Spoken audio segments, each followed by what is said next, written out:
What we've been talking about so far in the course are human universals, what everybody shares.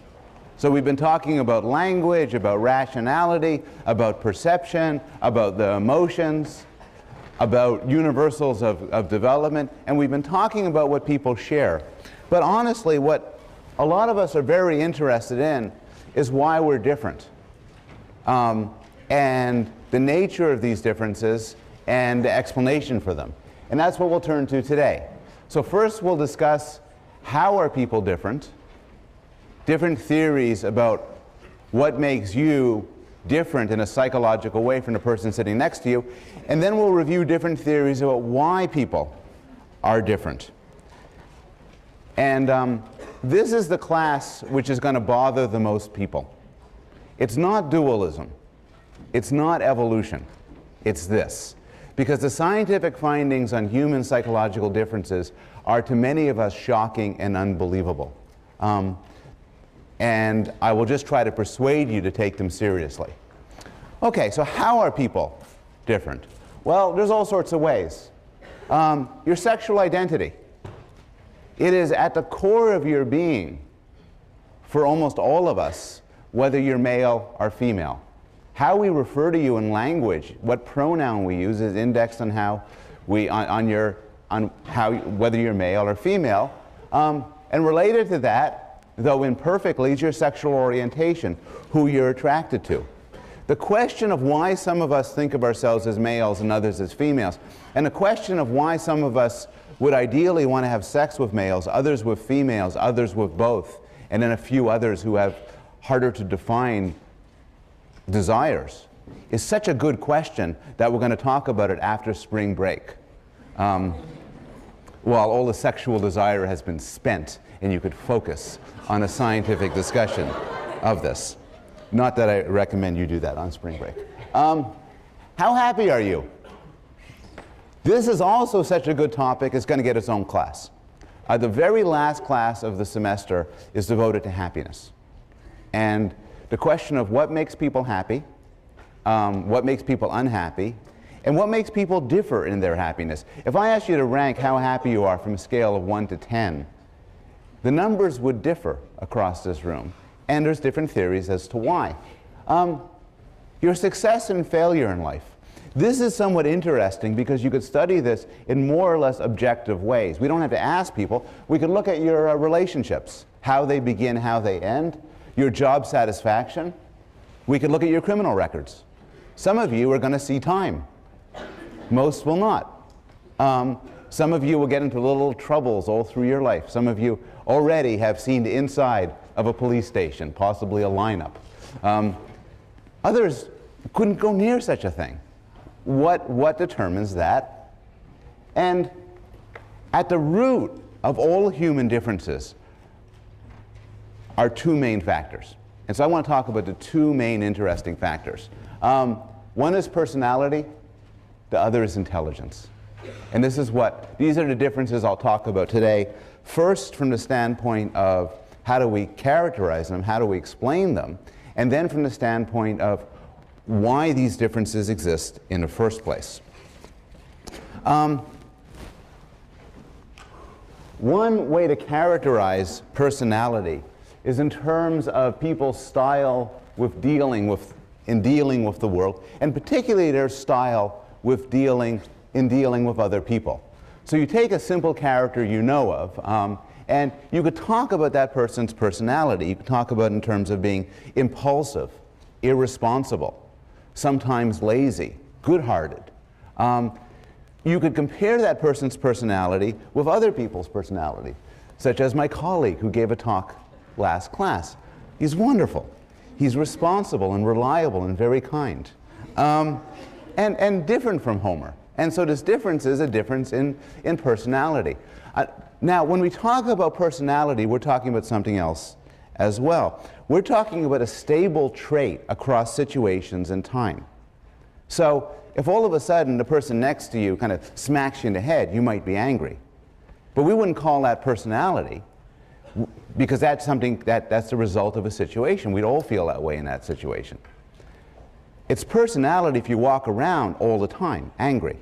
There'd be a stable trait. It'd be something you carry around with you. And that's what we mean by personality. Now, how do we scientifically characterize differences in personality? And it's a deep question. There's been a lot of attempts to do so. Any good assessment has to satisfy two conditions. And these are terms which are going to show up all over psychological research, but it's particularly relevant for this sort of measure. One is reliability. Reliability means there is not measurement error. And one crude way to think about reliability is a test is reliable if you test the same person at different times and you get the same result. My bathroom scale is reliable if whenever I stand on it, it gives me more or less the same number. It's not reliable if it's off by 10 pounds in the course of a day. Similarly, if I give you a personality test now and it says that you're anxious and defensive, and then give it to you tomorrow and it says you're calm and open-minded, it's not a reliable test. So reliable is something you could trust over time. Validity is something different. Validity is that your test measures what it's supposed to measure. So validity means it's sort of a good test. Forget about how reliable it is. Does it tap what you're interested in? So for example, suppose I determined your intelligence by the date of your birth. I figure out what day you're born, and I have a theory that from that predicts how smart you are. That's my intelligence test, the date of your birth. Maybe people born in January are the dumbest, people born in December are the smartest. Is that, I was born on Christmas Eve, is that a reliable test? Yes, it's a wonderfully reliable test. I'll test you today, I'll test you tomorrow, I'll test you next year, I'll test you the day you die, I'll get the same IQ score. Is it a valid test? It's a joke. It's absolutely not a valid test. It has nothing to do with intelligence. But you notice these are two different things. Somebody can be reliable but not valid, and something can be valid and not reliable. Now, there are no shortage of personality tests. You can get them all over the place, including on the web. So I took one recently. I took which superhero are you? And it's a series of questions determining what superhero you are. You could take this yourself if you want to. The same web page, by the way, offers you a test in whether you're hot or not.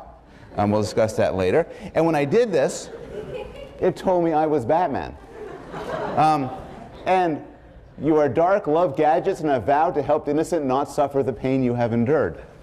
Now, to be honest, though, it's neither reliable nor valid. When I first did the test, I came up as the Incredible Hulk. I then changed my answers a bit and was Wonder Woman. And finally, out of frustration, I carefully tailored my answers so I would be Batman. But the fact that I can do that, well, raises questions about both the reliability of this measure and its validity. Here's an example, a real-world example. This is in black and white form a version of the Rorschach test, the Rorschach ink blot test. How many people have heard of the Rorschach test? Okay. Is there anybody here who's actually in any sort of situation taken a Rorschach test? Some people scattered in the room have taken them. It was originally used only for psychiatric cases, but then became extremely common. About 80% of clinical psychologists claim to use it, and most graduate programs in American Psychological Association who are accredited teach it. Catholic seminaries use it for people who want to join the seminary. It was invented by a guy named Herman Rorschach. He devoted his entire life to the ink blot test. His nickname when he was a teenager, I am not kidding you, was Inkblot. And the idea is, by looking at these ink blots and then seeing what somebody says, you get great insights into the nature of their personality, into what they are. Anybody want to try? Come on. Yes, what do you see? I see two people holding hands Two people holding hands pressed together. Very good. Anybody have a different reading? Yes, in back. Yes. Yes. Dancing bears. Okay, good. Good. Okay, I got to write your name down. Report you to help serve. No, that's dancing bears. Dancing bears, very good. Anybody else? One other. Yes. A man in a ski mask. A man in a ski mask. Well, it turns out that there are right answers and wrong answers to the Rorschach test. According to the test, and this is from a real Rorschach test, it is important to see the blot as two human figures, usually females or clowns. Good work over there. If you don't, it's seen as a sign that you have problems relating to people. If you want to go for cave entrance or butterfly or vagina, that's also okay. Now, the Rorschach test is transcendently useless. It has been studied and explored, and it is as useless as throwing dice. It is as useless as tea leaves. Nonetheless, people love it, and it's used all over the place. It is used, for example, in child custody cases. If you have broken up with your partner and you guys are quarreling over who gets to keep the kids, you might find yourself in a shrink's office looking at this. And in fact, this is why they end up on the web. There are services, there are people who have been kind enough to put on the web these ink blots, including the right answers to them. But they are worthless as psychological measures. Can we do better? Well, we probably can. Gordon Allport did a study where he went through the dictionary and took all of the traits that he believed to be related to personality. And he got 18,000 of them. But what was interesting was they weren't necessarily independent traits. So the traits like friendly, sociable, welcoming, warm-hearted seem to all tap the same thing. So Cattell and many others tried to narrow it down, tried to ask the question, in how many ways are people's personalities different from one another? How many parameters of difference do you need? How many numbers can I give you that would narrow you in and say what personality you are? One approach was from Eysenck, who claimed there were just two. You could be somewhere on a scale of introverted, extroverted, and somewhere on the scale of neurotic and stable. And since there's basically two types of traits with two settings for each, there are basically four types of people. Later on, he added another trait which he described as psychoticism versus non-psychoticism, but crudely meant whether you're aggressive or empathetic. And then you have three traits with two settings each, giving you 8 types of people. Later on, Cattell dropped it down into 16 factors. So these 16 personality factors are 16 ways people would differ. And so if I ask you to describe your roommate along these 16 dimensions, you should be able to do so. More recently, people have come to the conclusion that 2 or 3 is too few, but 16 might be too many. And there's a psychological consensus on what's been known as the Big Five. And the Big Five personality factors are these. And what this means is when we talk about each other and use adjectives, the claim is we could do so in thousands of different ways, but deep down we're talking about one of these 5 dimensions. This means that when a psychological test measures something about somebody, about their personality, if it's a good test, it's measuring one of these 5 things. And it means that as people interacting with one another in the world, these are the 5 things that we're interested in. So one of them is neurotic versus stable. Is somebody sort of nutty and worrying, or are they calm? Extrovert versus introvert. Open to experience versus closed to experience.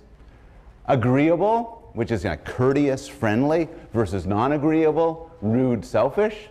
and conscientious versus not conscientious, careful versus careless, reliable versus undependable.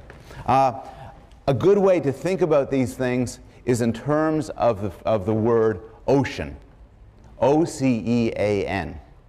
The first letter captures openness, conscientiousness, extroversion, agreeableness, and neuroticism. And the claim is those are the five fundamental ways in which people differ from one another. Well, why should we believe this? Why should we take this theory seriously? Well, there's actually some evidence for it. It seems to have some reliability in that it's stable over time.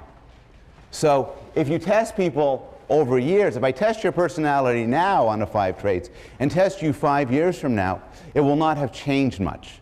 And once you pass the age of 30, it's very stable indeed.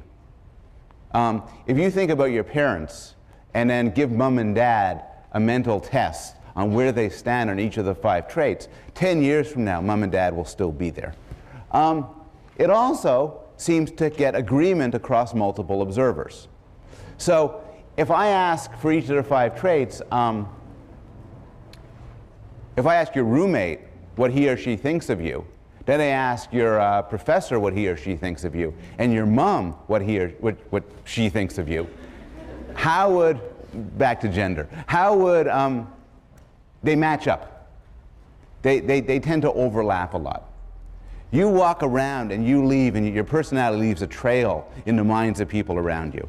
And this trail is characterized in terms of these 5 dimensions. Finally, it seems to predict real-world behavior. If this didn't have anything to do with the real world, you wouldn't be very happy calling it valid. You wouldn't take it seriously as a test, but it does. So conscientiousness, how you score on a conscientiousness scale, relates to how faithful you are to your spouse. How open you are on the psychological personality test relates to how likely you are to change your job. Extroverts look people in the eye more and have more sexual partners because they're extroverts. So these are real scales. The Batman, Hulk, Wonder Woman doesn't correspond to anything in the real world, but where you stand in each of these 5 dimensions does seem to capture it. As an example of the agreement, by the way, somebody did a study of several of the characters on the television show The Simpsons, because they wanted to find characters which everybody knew. And they had 13 subjects judge these Simpson characters on each of the 5 dimensions. These is openness, neuroticism, conscientiousness, and extroversion. They found considerable agreement. And this isn't actually, what I've covered up is the agreeableness. So for those of you who've never seen a television show, this is all going to be confusing. But those of you who have, can you guess which characters would be particularly agreeable? Anybody guess? Yeah. Flanders? You are right. The most agreeable people are Flanders and Marge. Who would be not so agreeable? Krusty is a complicated case. But Mr. Burns, but also, where is he? Oh, he's not. Nelson, where's Nelson? Anyway, there's Nelson. You get strong consensus that Ned Flanders and Marge Simpson are highly agreeable people, 6.27 and 5.46, while Mr. Burns and Nelson are very low. Nelson's the little kid, and when trouble happens, he goes, ha ha, and that's a psychological sign for low agreeability. Okay, that's all I want to say at this point about personality and how we measure it. And again, we're going to get back to it later when we talk about differences in personality. Now I want to deal with the second big difference. The second big difference is intelligence. Now, how do you define intelligence? There's no easy definition. Like personality, it's kind of difficult to get your fingers on what we're talking about here. In one survey, they asked 1,000 experts to define intelligence. And some answers showed up over and over again. So just about everybody said intelligence involves abstract reasoning, problem solving, and the capacity to acquire knowledge. That's at the core of being smart. Other people mentioned things like memory, mental speed, language, math, mental speed again, knowledge, and creativity, also as hallmarks for intelligence. And again, it might be difficult to define it, but you have a gut feeling about what it is. So, you know, Homer is actually, and this is part of the show, is actually of limited intelligence. My colleague is a very high intelligence, wonderful fellow. But he's probably not as smart as that guy, who's like really, really smart. And this guy, Ralph Wiggum, is particularly stupid. And so you have a range, and it's important to figure out how to characterize it. This is what research does. But there's a gut feeling that there's some people who are smart, and other people who are very smart, and some people who are dumb, and others who are very dumb. What you want to do from a scientific standpoint is characterize this in a more robust and interesting fashion. And the textbook has a nice review of the history of attempts to define and measure intelligence. But there's just a couple of ideas I want to focus on. One is an idea developed by Spearman, which is there's two types of intelligence. There is G and there's S.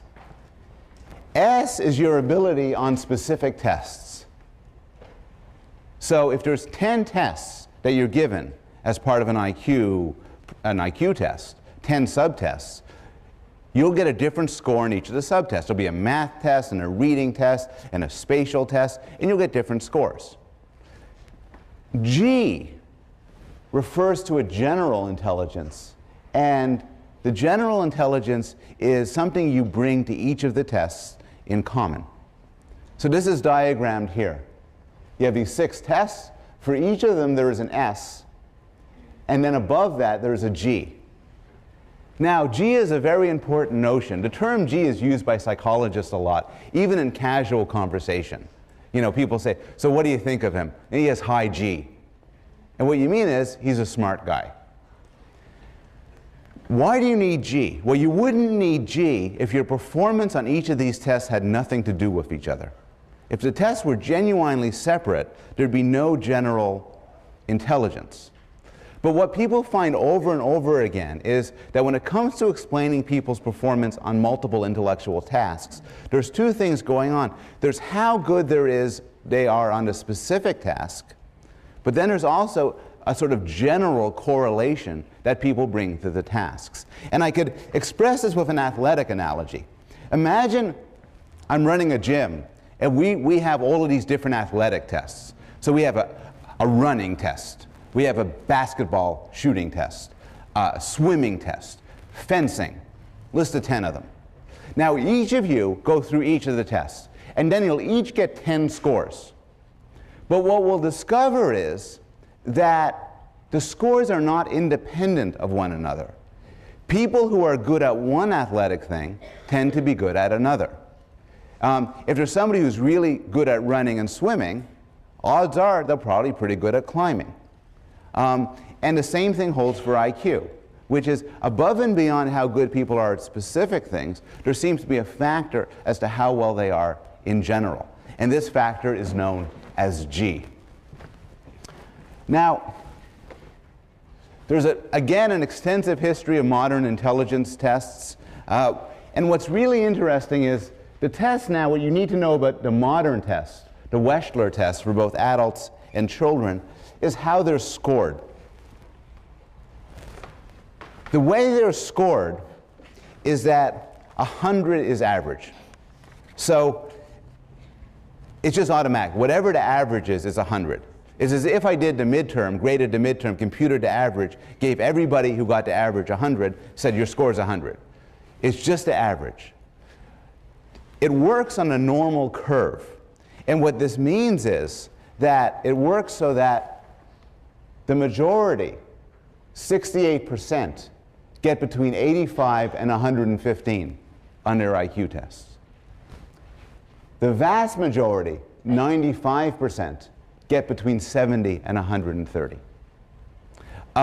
If you are, say, above 145 IQ, which I imagine some people in the room are, you belong to 0.13% of the population. That's the way IQ tests work. Now, this is about IQ tests. We could now ask about their reliability and their validity. What do they mean? Well, this has turned out to be a matter of extreme debate. This just reiterates what I just said. A lot of the debate was spawned by the book by Herrnstein and Murray called The Bell Curve.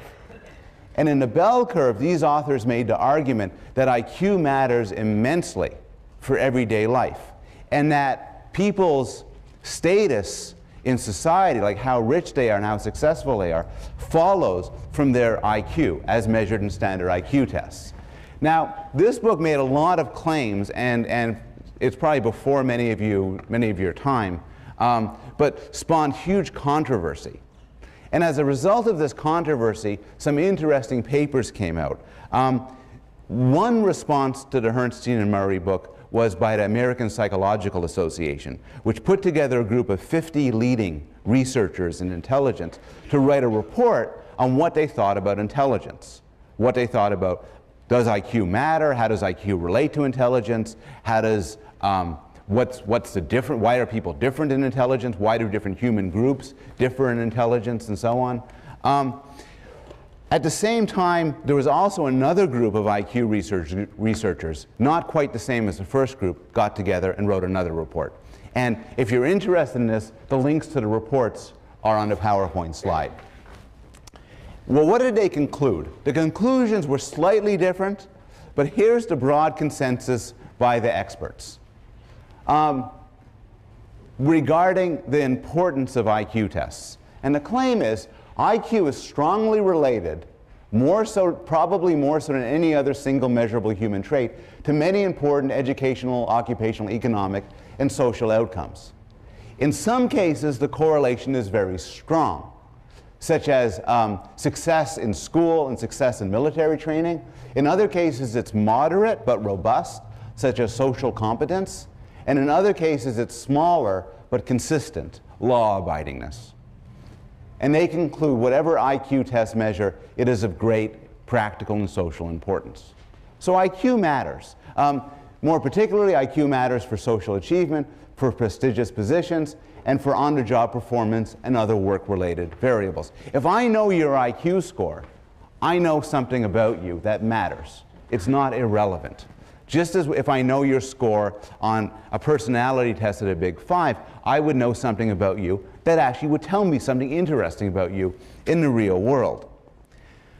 On the other hand, there's a lot of controversy about why this connection exists.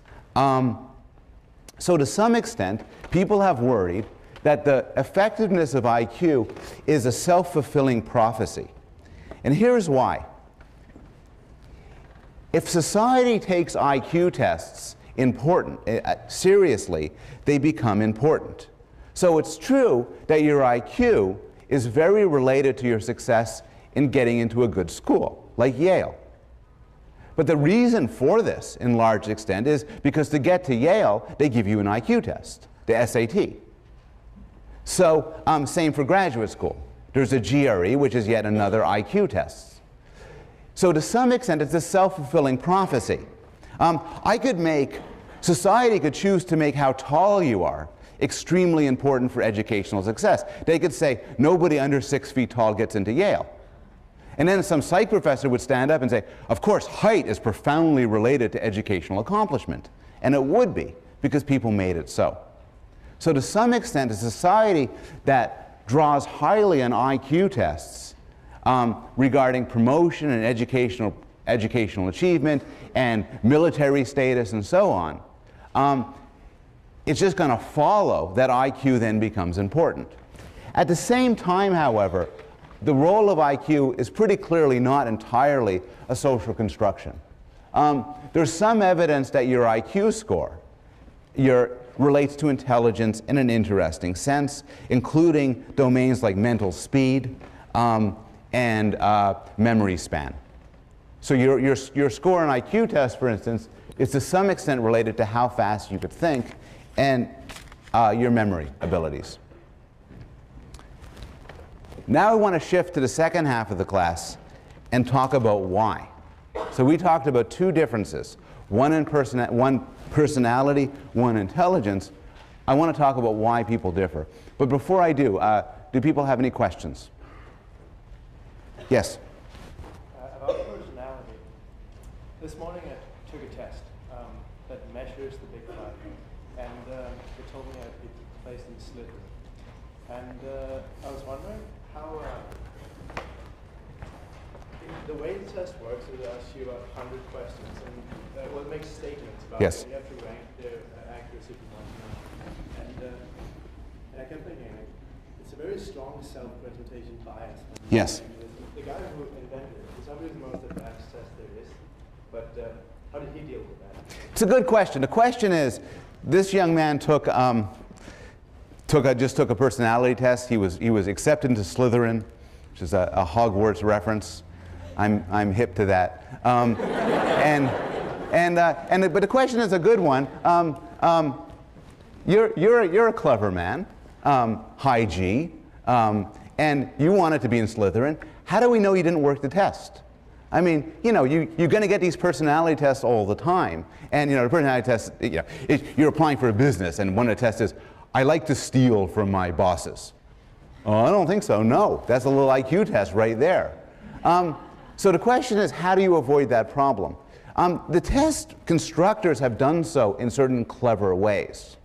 For instance, there are often catch questions designed to catch a liar. Some of these questions pose very unrealistic phenomena. So you might have a question in there saying, I have never done anything I am ashamed of. Now, some people will say, yes, that's true of me, but they tend to be liars. And so unrealistic questions tend to catch liars.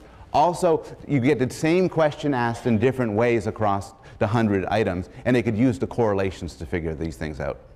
I mean, again, the proof is sort of in the pudding.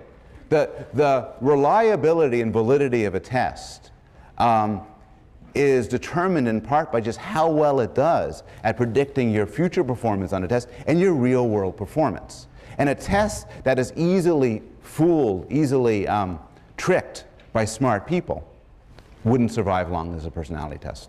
So we know the test you got is a pretty good test because it seems to work for most people. Yes? I've heard that success is more related to emotional IQ rather than IQ itself. It's a good question. The question was about emotional IQ, which is something I'm actually going to touch upon a little bit later in the course. But people have talked about different forms of intelligence. And emotional intelligence, social intelligence, is arguably a candidate for success across different domains. The evidence for its predictive power is not as strong as for regular IQ tests. So you might be right. It might turn out to be a much better predictor.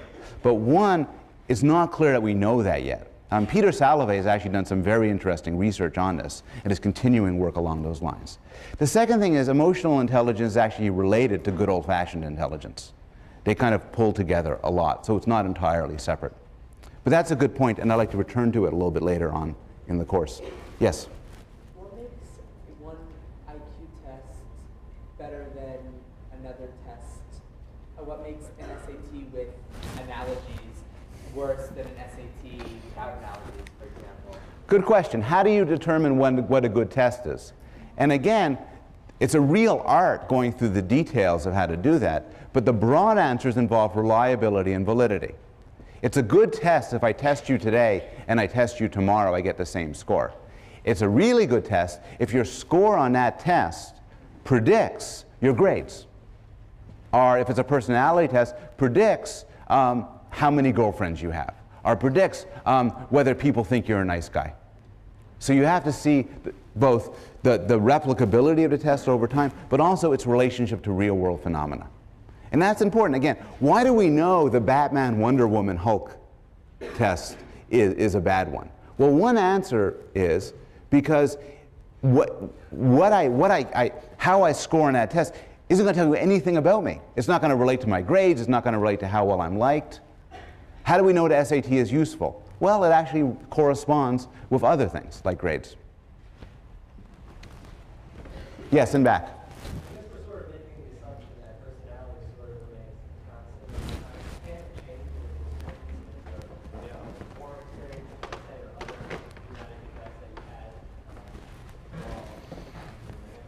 Absolutely. The question is, when I'm talking about personality, I'm defining it in terms of something which is stable over time. And your question, which is a good one, is how do we know it's stable over time? Can't it change?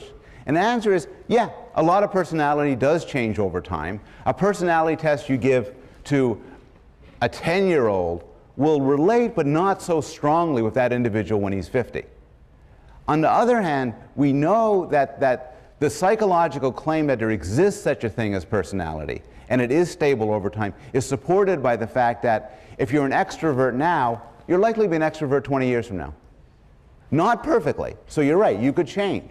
You could become an introvert. You can become more of an extrovert. But where you stand now is significantly related to where you'll be in the future. And that justifies talking about it as a stable trait. Same with IQ. Your IQ might change. It might go up, it might go down. But it won't go up and go down that much. And this is why it makes sense to talk about intelligence as a more or less stable trait. Okay, why are we different? Well, you're different because of two things. Your genes and your environment.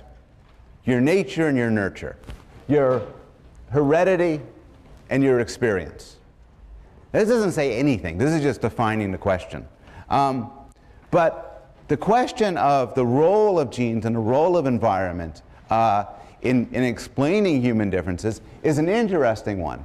And it could be explored in different ways. But before talking about it, I have to clear up a common misconception. I'm going to talk about the effects of genes, and I'm going to talk about heredity. But I want to be clear. I am talking about the role of genes and also the role of environment in explaining human differences, not in explaining human characteristics. So the distinction is we're interested in the amount of variation due to genetic differences, not the proportion of an individual's trait that's due to genes. So for instance, you could pull these apart. The question of, when we ask what's the role of genes, what's the role of heredity in how tall people are? The question is not asking for you, what is the role of your genes in determining how tall you are? It's not clear it's even a sensible question. The question is, there's a height difference between you and me and him and her. How do we explain that difference? And I could illustrate why heredity doesn't mean the same thing as the contribution of the genes. Height is reasonably heritable, meaning the differences between people in the population and how tall they are is due in large part, not entirely, but in large part to their genes. What about the number of legs people have? Well, the number of legs people have from 0, 1, or 2 is actually not very heritable at all. Because almost everybody has 2 legs, and people who have fewer than 2 legs typically have lost 1 or both legs in an accident. It's not due to their genes. So, of course, whether or not you have legs is a very genetic matter. But the differences in number of legs is not usually genetic. And so heredity is a claim about differences, not a claim about the origin of any specific trait. Well, now that's what heredity, which is genetic. Now we could talk about environment. And we could break up environment into 2 sorts of environment. One is shared environment. And shared environment is the extent to which the differences are caused by things, by phenomena that people raised in the same household share. So suppose some of you are neurotic. And suppose we want to say part of that's due to your environment. Well, suppose you're neurotic because you have lousy parents. That would be part of your shared environment, because presumably siblings raised in the same household would have the same lousy parents. This is contrasted with non-shared environment, which is everything else. Suppose I think you're neurotic because when you were 5 years old, somebody threw a snowball at you and it bounced off your head. That's non-shared environment. Suppose you're neurotic because you won the lottery when you were 21 and all the money messed you up. That'd be non-shared environment. So what you have here is heredity, shared environment, and non-shared environment. And this equals 1. That's everything. Non-shared environment is a sort of garbage can category that includes everything that's not heredity and not shared environment. Suppose you think you're neurotic because aliens from the planet Pluto are zapping your brain. Suppose you're right. Well, that would be non-shared environment because they're presumably not necessarily zapping your siblings' brains. Everything else is non-shared environment. It becomes interesting to ask, for all these differences, the physical differences like height, but psychological differences like personality and intelligence, how do we parcel it out into what's genetic and what's environmental? This proves to be really difficult in the real world because in the real world it's hard to pull apart genes and environment. So you and me will have different personalities. Why? Well, we were raised by different parents and we have different genes. We can't tell. My brother and me might share all sorts of things in common, but we had the same parents and the same genes, 50% the same genes. So how do we tell what's causing us to be alike? So to pull these things apart, you need to be clever. You need to use the tools of behavioral genetics. And to use these tools, you have to exploit certain regularities about genes and about environment. One thing is this. Some people are clones.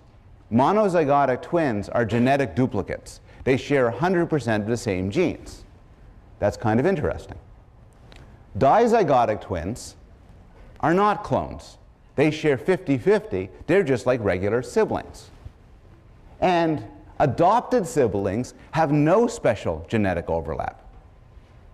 That's 0%, above and beyond randomness. Those three groups then become rather interesting, particularly when we keep in mind that by definition, two people raised in the same house by the same parents have 100% the same shared environment. So now we can start to answer these questions. Suppose you find that monozygotic twins are much more similar than dizygotic twins. Well, that would suggest that there's a large role of genes in those traits that you're interested in. It would not cinch the matter because there are other factors at work. For instance, monozygotic twins look more alike than dizygotic twins, and maybe they have more similar environments because of this similarity in appearance. Are monozygotic twins just as similar as dizygotic twins? If so, then it would show that extra overlap in genes doesn't really matter. And so it would suggest a low role of heredity. Are adopted children highly similar to their brothers and sisters? If so, then there's a high role of shared environment. Suppose the Bloom children, and there's 7 of them, all have an IQ of 104. And we adopt 3 kids. And then at the end of the day, those 3 kids each have an IQ of 104. That would suggest that, and we do this over and over again across different families, that would suggest that there's something about the Bloom family being raised by me that gives you an IQ of 104. On the other hand, if the IQ of the adopted kids had no relationship to those of the biological Bloom children, it would suggest that being raised by me has no effects really on your IQ. It's sort of separate. A final contrast, which is the thing that psychologists love, is identical twins reared apart. That's the gold standard. Because you have these people who are clones, but they're raised in different families. And to the extent that they're similar, this suggests it's a similarity of their genes. And in fact, one of the most surprising findings in behavioral genetics, the caption here is, "Separated at birth, the Malafert twins meet accidentally," and they're at a patent office with the same device. One of the hugely surprising findings from behavioral genetics is how alike identical twins reared apart are. They seem to have similar attitudes to the death penalty, to religion, and to modern music. They have similar rates of behavior in crime, gambling, and divorce. They often have been found to have bizarre similarities.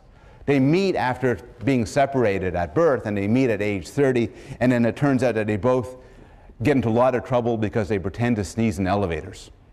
There was one pair of twins studied by behavioral geneticists were known as the giggle twins, because they would always giggle. They burst into giggles at every moment, even though it couldn't be environment because they weren't raised together. More objectively, the brain scans of identical twins reared apart show that their brains are so similar, in many cases you can't tell whose brain is who. I could tell your brain from a brain scan, and my brother's brain from a brain scan. But if I were to have an identical twin, it would be very difficult to tell whose brain is whose, even if we had no environment in common. So this leads to two surprising findings of behavioral genetics. This is the first one. There's high heritability for almost everything. For intelligence, for personality, for how happy you are, for how religious you are, for your political orientation, for your sexual orientation, there is high heritability. There's a high effect of genes for just about everything. Now, that's actually not the controversial thing I'm going to tell you.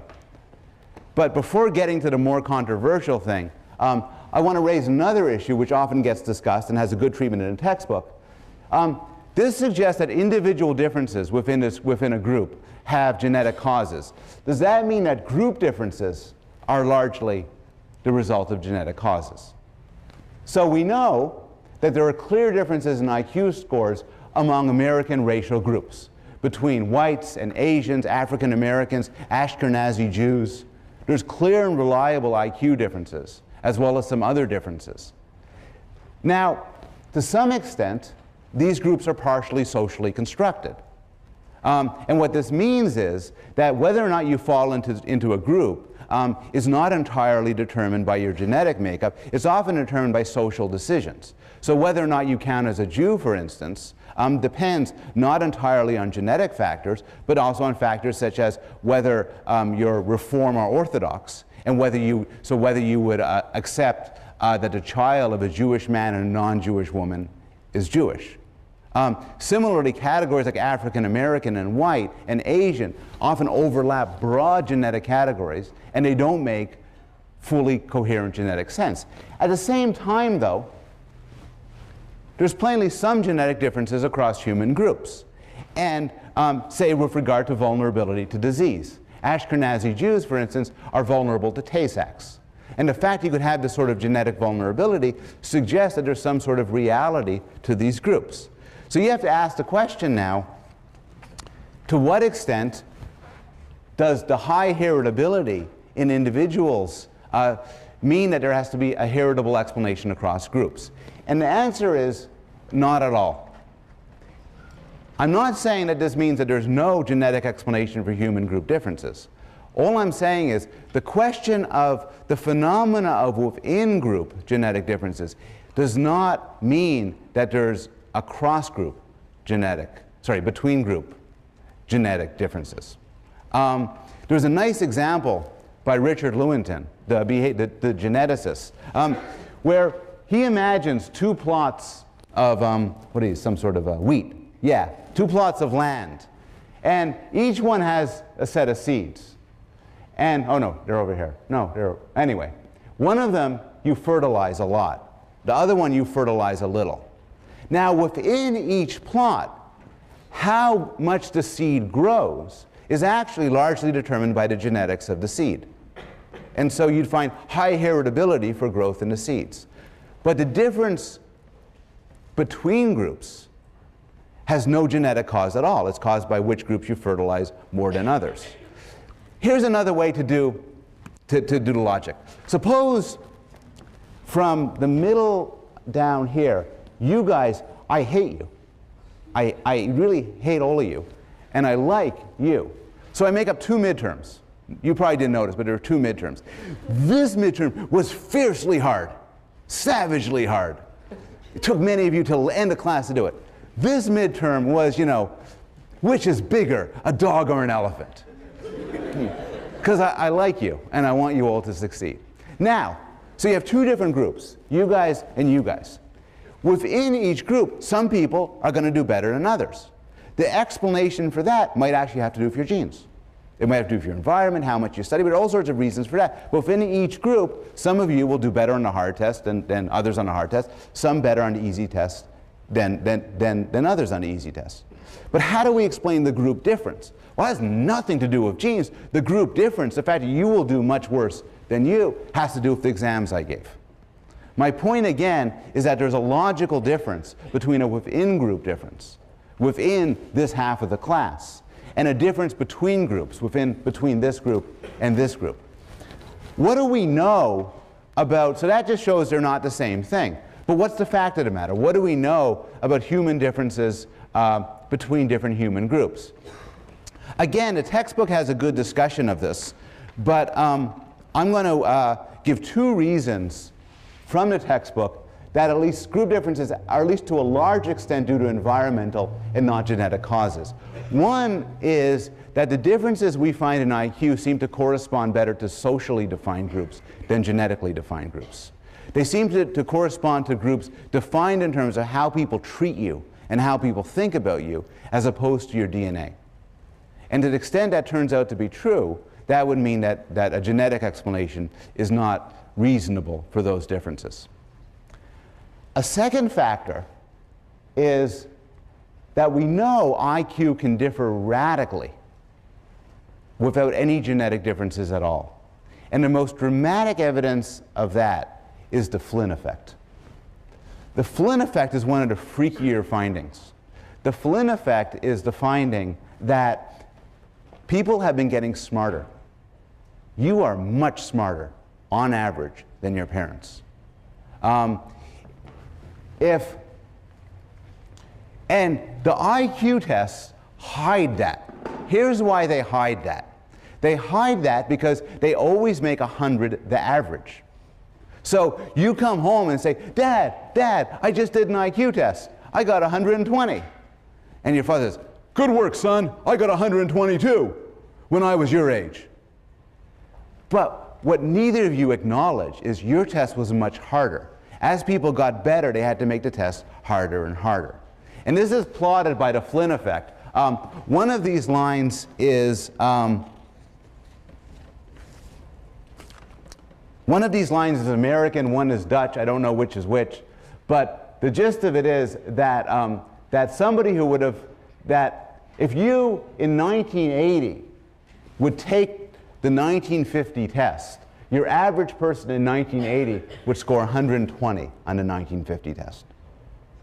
What this means is you take your person who's average now and push him back through time, 20 years, 30 years, he would do much better than average. Nobody knows why people are getting smarter. And there's different theories of this. And in fact, well, wait till you see a reading response. But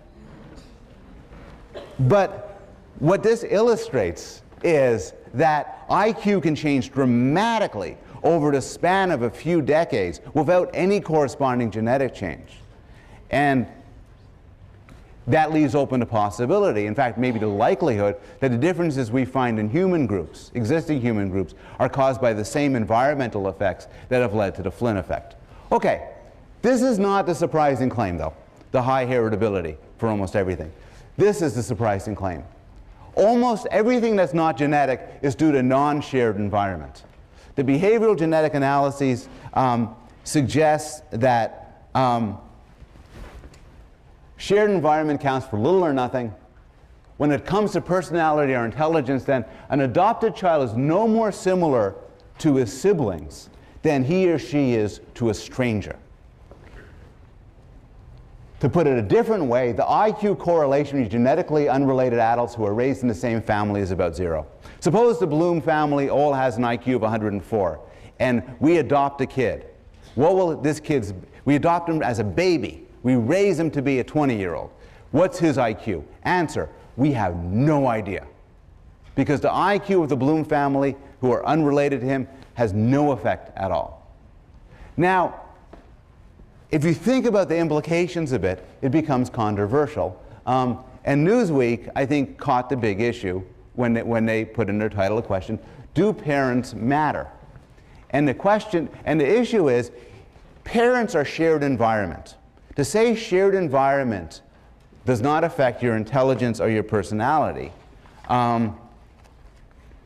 suggests that how your parents raised you does not affect your your intelligence or your personality. This isn't to say your parents didn't have a big effect on your intelligence and personality. Your parents had a huge effect on your intelligence and your personality, around 0.5 actually. They had this effect at the moment of conception. From then on in, they played very little role in shaping you what you are. The case for this, which generated a Newsweek cover, came up in a controversial book by Judith Harris called The Nurture Assumption, which has a very long subtitle, Why Children Turn Out the Way They Do. Parents matter less than you think, and peers matter more. Judith Harris has had an interesting history. She was kicked out of graduate school at Harvard and told that she wouldn't amount to much. The person who wrote the letter saying that she was not going to amount to much was the department chair, George Miller. In 1997, she won the George Miller Award for her astounding accomplishments. And when she wrote the book, she took as a starting point her point of disagreement, a famous poem by the poet Philip Larkin. And many of you have probably heard this. The poem goes like this. They fuck you up, your mom and dad. They may not mean to, but they do. They fill you with the faults they had and add some extra just for you. The last line of the poem, the last bit of the poem ends. Man hands on misery to man. It deepens like a coastal shelf. Get out as early as you can and don't have any kids yourself. It's beautiful. Harris wrote a rebuttal. How sharper than a serpent's tooth to hear your child make such a fuss. It isn't fair, it's not the truth. He's fucked up, yes, but not by us.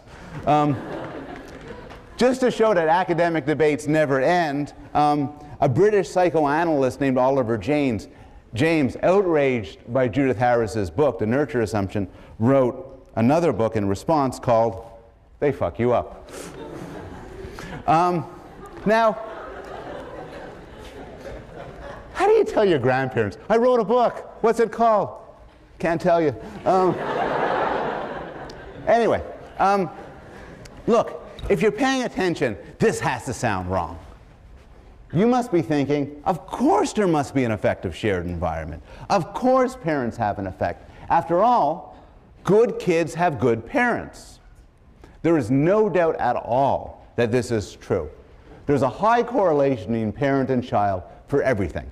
If your parents read a lot and there's a lot of books in your house, you will become a reader. If your parents are religious, you will be religious. If you're raised by Bonnie and Clyde, you will be a young thug. If your parents are poor, you're likely to be poor. If your parents are brilliant, you're likely to be brilliant. No doubt at all. It is extremely robust correlation. But the problem is this correlation could be explained in different ways. Everybody thinks it's because parents do something that affects their kids. Your parents are bookish, they read to their kids, so their kids become bookish. But another possibility, which we know is true, that almost always parents share their genes with their kids. Another possibility is it's the parents who are it's the child who's affecting the parents, not vice versa. And to illustrate this, these different possibilities, I want to tell you a little bit about a study. And I really find this a fascinating study. It was reported last year. And it was a study suggesting that family meals help teens avoid smoking, alcohol, drugs. It involved a phone questionnaire where they phoned up teenagers and their parents said, hey, teenager, do you do a lot of drugs? Yes. Do you have a dinner with your parents? No. And they take it off. And then they ask other people, and they find that the kids who are the good kids have meals with their parents, suggesting this headline. I like this study because I must have read in my career 1,000 studies. And this is the worst study ever done in the history of science. And it's almost, we could devote a week to discussing what's wrong with this study. But here's the idea. It is possible that they are right. It is actually possible, I have no evidence against it, that having meals with your kids makes them into good, drug-free, non-promiscuous, non-drinking kids. Of course, it's equally possible it's the other way around.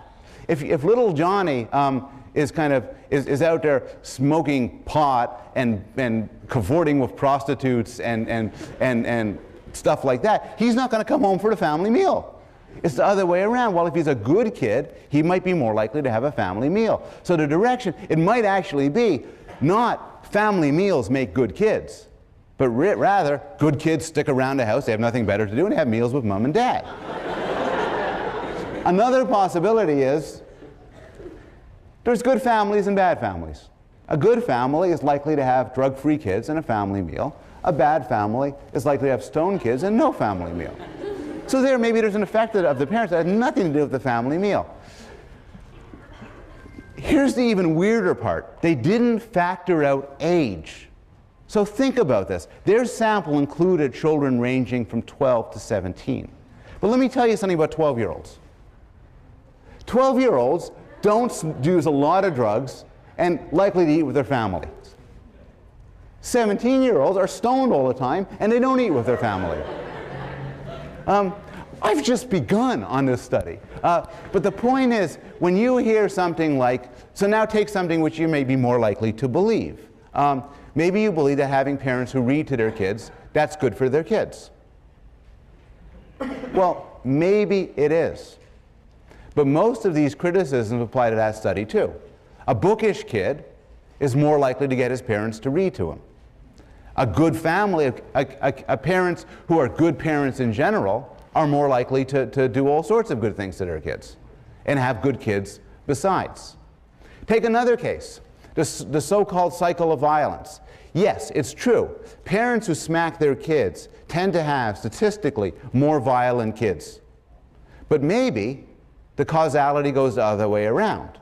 Maybe if you have a kid who's a troublemaker, you're more likely to smack them. Maybe, which seems to be entirely likely, the propensity for violence is to some extent heritable. And so even if the kid was not raised by the smacking parent, whatever properties of that parent led to that violence got inherited by the kid. Now again, this isn't going to sit right for you. And I put this down because last year when I gave this talk, people ran up to me and told me this. They said, look, I know my mom and dad had a huge role in my life. That's why I'm so happy and successful. Then other people said, that's why I'm so miserable and screwed up. But either way, blame it on mom and dad or thank mom and dad. And you might think you know. When you become famous and you stand up and you get your awards, maybe you'll thank your mom and dad. When you go to your therapist and explain why you're so screwed up, maybe you'll blame it. He never took me to a baseball game. Well, maybe. Maybe. But you don't know. Were you adopted? If you weren't adopted, you can't even begin to have the conversation about how your parents messed you up. Because if you're a lot like your parents, you might be a lot like your parents because you share their genes. Of course you resemble your parents.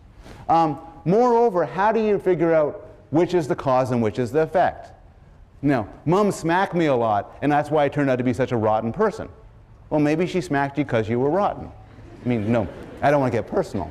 But it's very difficult to pull these things apart. A final point on this. One response to Harris's book is this. Look, even if this is true, you shouldn't let this get out. Because if parents don't mold their children's personalities, maybe why should they treat their kids nicely? And you might be wondering this. You might be thinking, well, gee, if you don't have any effect on how your kids turn out, why be nice to them? But there are answers. You might want to be nice to them because you love them. You might want to be nice to them because you want them to be happy. You might want to be nice to them because you want to have good relationships with them. And I have a little bit more, but I'm going to skip it, and I'm going to move right to your reading response, which is very, very simple, easy to answer, easy to grade. Explain the Flynn effect. It's a toughie, so just explain that. Okay, have a wonderful spring break, and I'll see you when you get back.